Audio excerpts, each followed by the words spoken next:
Every day we come together to provide extraordinary educational opportunities for every student in the Henderson County Schools. We owe it to our students and to our staff to make sure each of us are safe in our schools. This video contains important information that will help guide you whether we have a health, weather, or an emergency situation. Following the information, there is a short video clip called Run, Hide, Fight: How to Survive an Active Shooter that we want you to review as well. All of this information is important so that we can create an environment that is safe for all of us. Hello, my name is Megan Mortis, Public Information Officer for Henderson County Schools. I also serve as a district spokesperson. If you are approached by the media, please contact your school administrator immediately, or you can give my office a call at 270-831-5000. If you notice media on school property, you will want to contact your school administrator immediately. Assistant Superintendent Steve Steiner will now go over more school safety information for you. Each Henderson school has an alternate site. Students and staff will be moved to that alternate site during an emergency situation in which evacuation is necessary. Your principal will inform you of that alternate site. In the event of an earthquake, if you are indoors, do not run outside immediately. Get under a desk, table, or supported doorway. Instruct students to duck and cover their heads. Stay away from glass and windows. Watch for high bookcases, cabinets, shelves, and other furniture or heavy equipment that might slide or topple over. Do not be surprised if the electricity goes off, if a fire alarm starts ringing, or the fire sprinkler systems go on. Expect to hear noise from breaking glass or cracks in walls or falling objects. Avoid electrical lines as they may be live. Remain undercover for a few minutes and prepare for the possibility of aftershocks. If you are outdoors, do not rush back inside. Stay in the open, be aware of fires, and down utility lines. In a hostage situation, if you have a safe means to do so, notify the school's main office and/or call 911. Provide as much information as possible: suspect description, number of suspects, weapons, devices, and number of hostages. Try to keep students calm and quiet. Follow directions given by the school administrator or designee and public safety officials. Be prepared to evacuate when instructed to do so by public safety officials. If you are taken hostage, follow the instructions of the hostage taker. Try not to panic. Calm students if they are present. Do not agitate the hostage taker. It is generally not advisable to attempt to disarm a hostage taker or try to escape. Do not point out law enforcement officials if you become aware of their presence. If a law enforcement rescue attempt is made, listen to what officers instruct you to do and do that immediately. Remember that most people who are taken hostage survive, and most injuries and death in hostage situations occur within the first few minutes of the situation. The longer the situation lasts, the greater the odds that you will not be injured.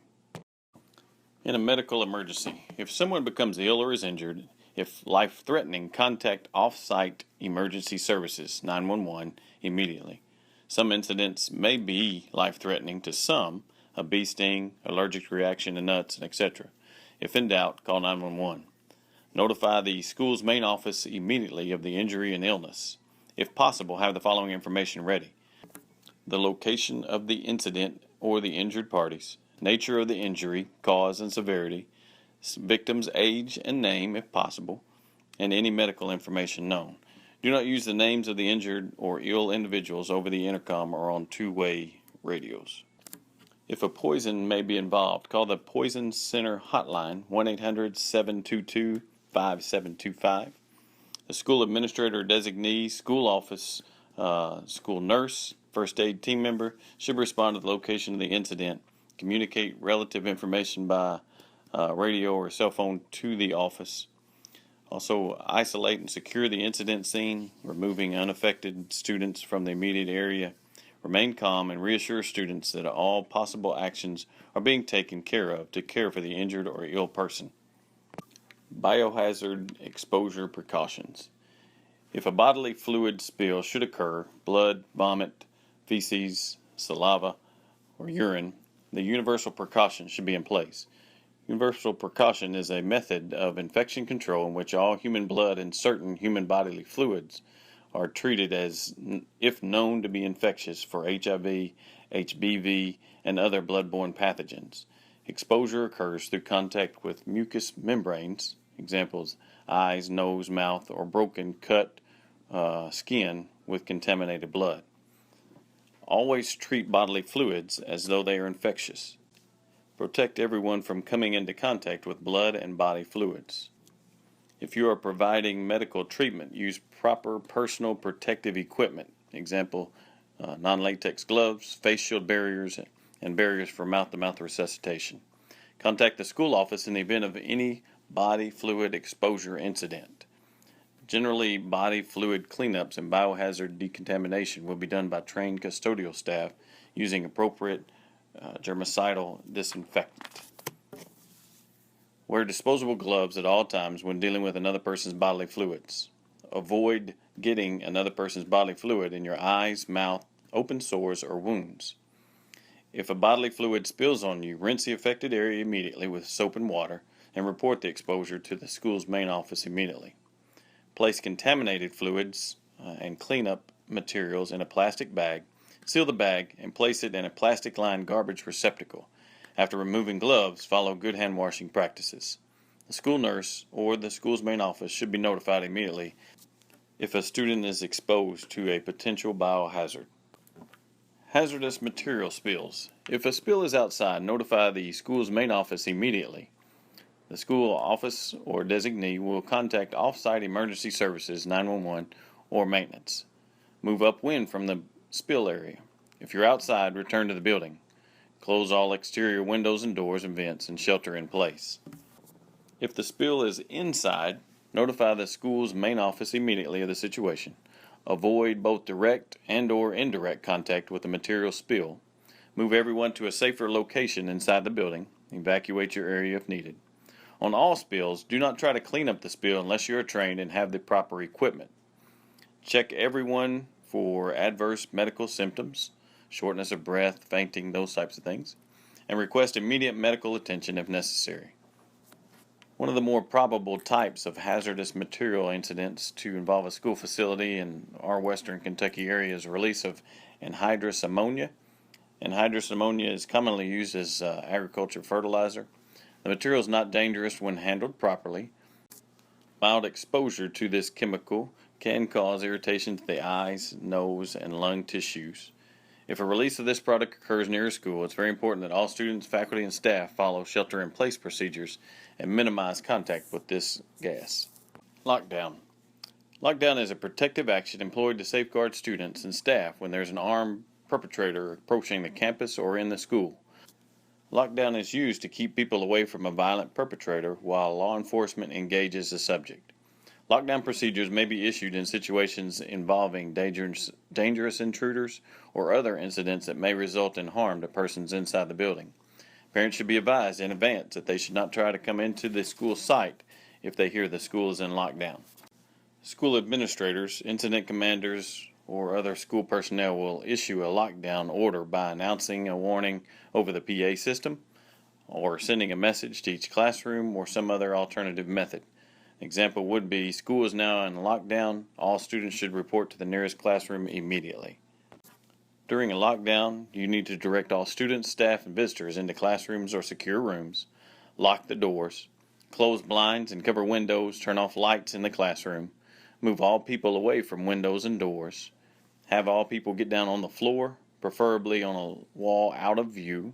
Students are not permitted to use their cell phones or classroom phone during a lockdown. The lines need to be free for emergency responders. Everyone should remain quiet, and the teacher should account for all people in the room. All visitors to the building will automatically become part of the lockdown procedure. No one will be permitted to enter or leave the building. If the fire alarm goes off, do not evacuate unless you see fire or smoke. Schools will not release children to parents during the lockdown. If possible, an emergency email or phone call will be sent out explaining the circumstance. Allow no one to leave the classroom unless a school administrator, incident commander, or public safety officials give the all clear signal. Severe weather or tornado. When notified of a weather watch or warning, here are the definitions. Weather watch is issued by the National Weather Service when severe weather conditions are possible in the area. A weather warning is issued by the National Weather Service when severe weather has actually been sighted by trained observers or indicated by weather radar. During a tornado watch, please take steps to be able to respond to a tornado and review the practices needed in that situation. During a tornado warning, move into the tornado shelter area. If outside, return to the building and shelter in the predetermined shelter areas of the building. Assist any individuals with special needs, close classroom doors, instruct all students, staff, and visitors to remain in the drop and tuck position until the all clear signal is announced. Keep students assembled in an orderly manner and remain in shelter area until the warning expires or until the office or emergency personnel have issued an all clear signal. Bomb threat or suspicious packages. Remain calm. Immediately record the caller ID number if available. Keep the caller on the line as long as possible and ask the caller to repeat the message. Try to record every spoken word. Ask the caller the following questions. Where is the bomb? When will it explode? What does the bomb look like? What kind of bomb is it? What's the caller's name and motive for placing the bomb? Ask them if they're an employee or a student. Inform the caller that the school is occupied and a detonation of the bomb could result in death or serious injury to many innocent people. Pay particular attention to and write down any pertinent information such as background noises. Listen to the caller's voice quality, accents, speech impediments. Notify the school's main office immediately. Do not broadcast for others to overhear. Do not utilize any two-way radios or cell phones. Also, if a suspicious item is found, notify the school's main office a suspicious package has been detected. Alert everyone in that area that a suspicious letter or package has been found and direct them to clear the area. Indicators of potential psychological issues. Submission of school assignments that describe violent acts taking place in a school setting. Threats detected or directed at other students or faculty members. Information posted on personal websites that threatens violence.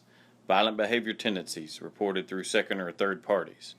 Anonymous phone calls or letters or emails. Indications of substance abuse problems. Staff response should be to gather information in three general types. Identifying information, name, age, grade, some background information if they have it, and current life information if they can get that as well. Any information like this should be reported directly to the school administrator in a prompt but confidential manner. Evacuation and shelter in place.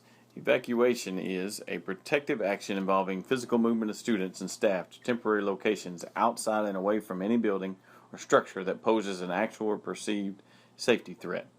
In an emergency situation, students, staff may be relocated outside the school, an off-site evacuation center, or to a sister school. Students should remain silent, directions are important, and instructions cannot be heard if students are talking. Evacuate using the closest and safest route and proceed to your designated evacuation assembly area. Make sure that special needs are taken care of. Take a student roster with you. Also, students and staff need to go to that designated evacuation assembly area. All staff without immediate responsibility for students should assist with the evacuation and then report to their designated evacuation assembly area for further directions. No student should be removed from the evacuation assembly area until the order is received from the incident commander, school administrator, or public safety official. Teachers should take roll after the evacuation. Any missing students or staff should be reported to the incident commander, school principal, or public safety official. Do not attempt to re-enter the facility until the all-clear signal has been given. Shelter in place is a temporary strategy to be used when it is safer to remain inside rather than evacuate to the outside. Sheltering in place is also designated for almost just basically 1 to 2 hours in an airborne hazard situation because all buildings are suspect to air infiltration. Ideal shelter areas include interior rooms without windows, rooms without expansive ceilings, areas with minimum number of vents and doors, The first floor should be used for severe weather and above ground floor for an airborne hazard. Fire, explosion, or gas leak. If you discover a fire, smoke, or explosion, begin the building evacuation by pulling the nearest fire alarm pull station to evacuate the fire alarm. Evacuate your area according to the fire evacuation plan and take your current student roster. Ensure that special needs students are provided assistance. If you encounter a fire or significant hazard and you find the designated pathway blocked, quickly evaluate the situation and seek an alternative route. During the evacuation, remain alert to any potential hazards in the area. Once the evacuees have reached the evacuation assembly site, conduct a roll call and report persons missing to those in charge of the evacuation, your school administrator or incident commander. Remain alert to potential dangers in the area and properly supervise your students under your care. When you hear an audible alarm, remain calm, evacuate, and stay with your students. Remember to take your class roster with you to the designated evacuation assembly area. Once you've reached that evacuation assembly site, conduct a roll call and report results to the person in charge of the evacuation, school administrator or incident commander. Only return to the building when the all clear signal has been given by school administrators. Evacuation reminders: if you're leaving a room, feel the door with the back of your hand before opening. Do not open any door that feels hot. No one should return for personal belongings. If smoke is present, stay low. Ensure individuals with special needs are assisted in evacuations. For a gas leak, report any suspected gas leak to the school's main office immediately. If the gas leak is inside, assess the situation and determine appropriate actions. Open an exterior window to vent the room. Do not turn on or off any electronic device, including light switches. Utilize existing evacuation procedures to evacuate the area of the building upon direction of the school administrator or fire department. If the gas leak is outside, assess the situation and determine the appropriate action. Move upwind of the gas odor. If outside, return to the building. Keep all exterior windows and doors and vents closed if possible. Shelter in place until the threat is over.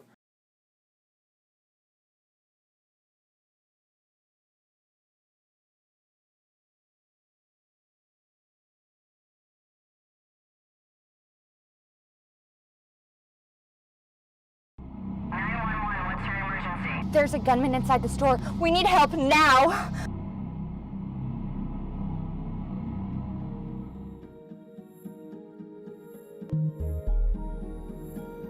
Do anything last weekend? It was very nice, wasn't it?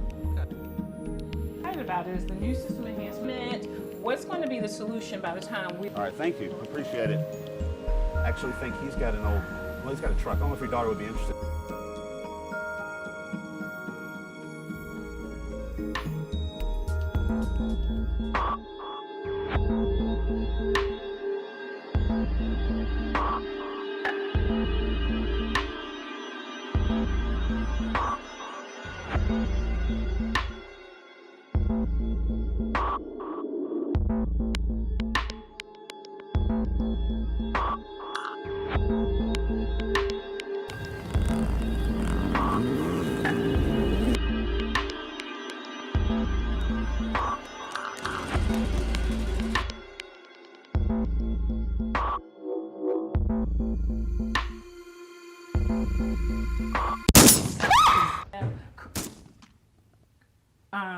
Yeah, definitely.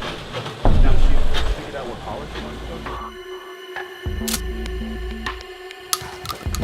911, what's your emergency? We need help. There's a gunman inside the store. He's shooting the place up. We need help now. issues that we found... Okay, Emily, see what that is.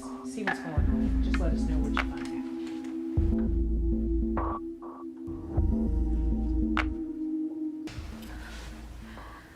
There's a man with a gun. He's right there. What's the wall? Lights. Lock it.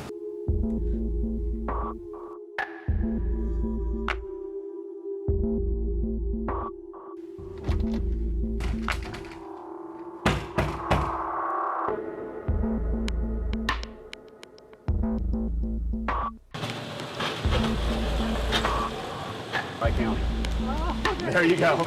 You're safe for that. There's a guy with a gun. He's shooting. Look. James, we don't have No, look.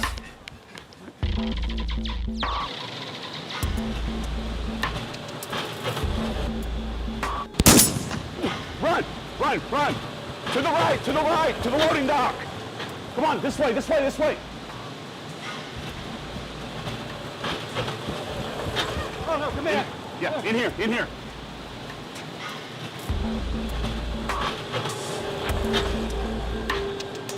The gunman's coming. What are we gonna do? We're gonna have to defend ourselves. I can't do this. You're gonna see your daughter tonight, okay? We are all going to go home tonight, all right? We have a right to defend ourselves.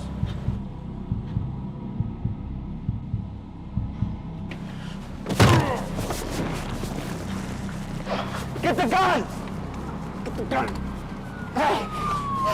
Hold him down, hold him down!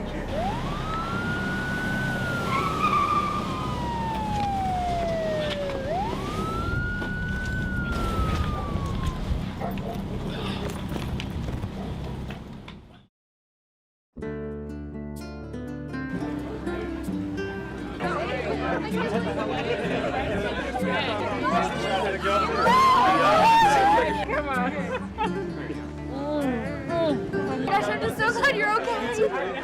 Yes, we're all gonna go home. Everybody's going home. Yeah.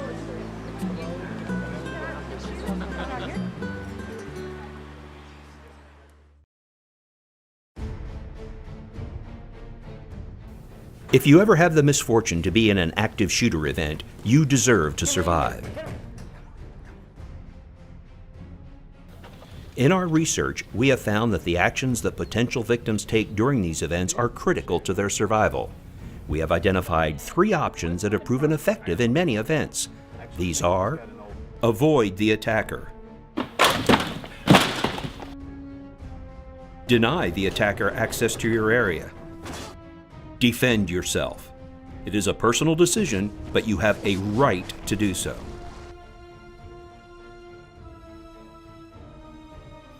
Avoiding the attacker starts with being aware of your surroundings at all times and knowing what is going on around you.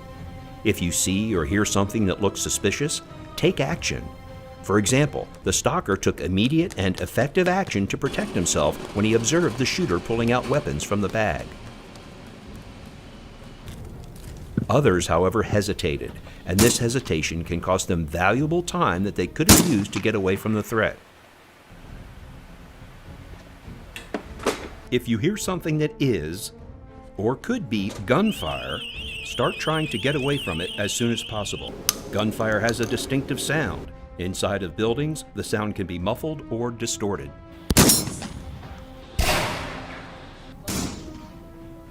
A single loud bang could be a person dropping something, or even thunder. But repeated loud bangs are much more likely to be gunfire.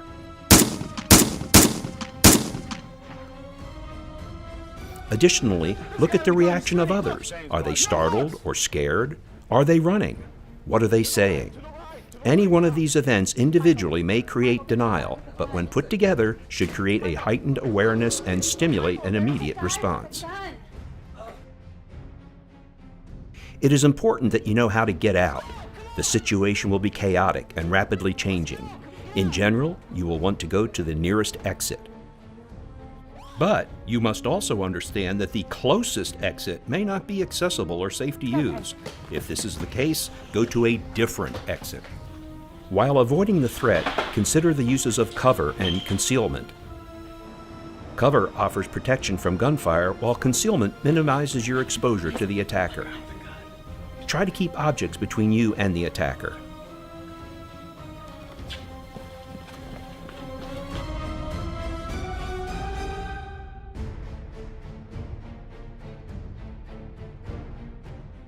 If you can't avoid the attacker, sometimes the best option will be to deny the attacker access to your location. In many locations, this can be accomplished by closing and locking a door, such as they did in the meeting room. Locking the door has proven effective in many attacks. If the door does not have a lock, you can place heavy objects in front of it. Remember, barricades work best if the door opens toward you. If it doesn't, use things that are readily available, such as straps, belts, or objects that can be used to block or secure the door to make it difficult for the attacker to enter the room. This may at least slow the attacker down and give you time to identify alternate means of escape, such as adjoining rooms or windows. When attempting to deny access to your location, you want to make it appear that there is no one in your area. Lock doors, turn off the lights, silence your phones, and get out of sight. Your attempt to deny the attacker access to your location might fail. The gunman's coming. What are we going to do? We're going to have to defend ourselves. Have a backup plan about what you will do. In many cases, this may be to defend yourself. You need to be in a place where you can act if the attacker comes into your location. In most rooms, you will line up against the same wall that the door is on, near the door so you can react, but not directly in front of it.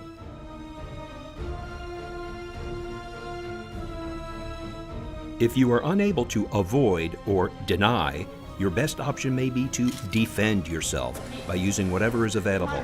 In a situation where someone is attempting to kill you, you have the legal right to defend yourself. Attack weak spots such as eyes, throat, and groin. Fight to the best of your ability and do not quit until the attacker is stopped. This is what the workers in the warehouse did when they were unable to avoid the attacker and felt their lives were in immediate danger.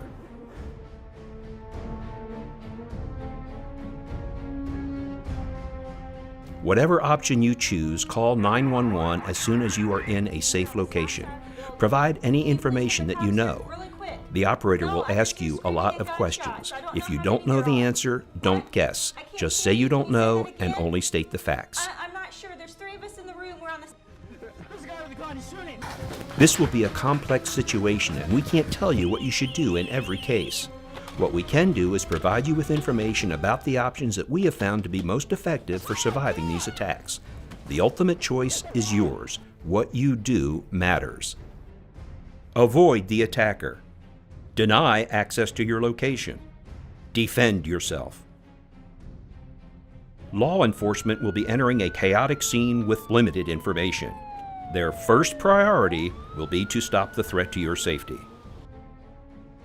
The police may not know where or who the threat is. Listen and comply with their commands immediately. Put it down, sir. Put it down. Both of you on the ground. Police are trained to look at people's hands to assess threats. Do not have anything in your hands that could be perceived as a weapon, such as a cell phone. Show me your hands, sir. Show me your hands. Move to us. Everybody, keep your hands up, please. Walk out the door. If told to do so, stay where you are and do not make sudden movements. Again, follow all commands.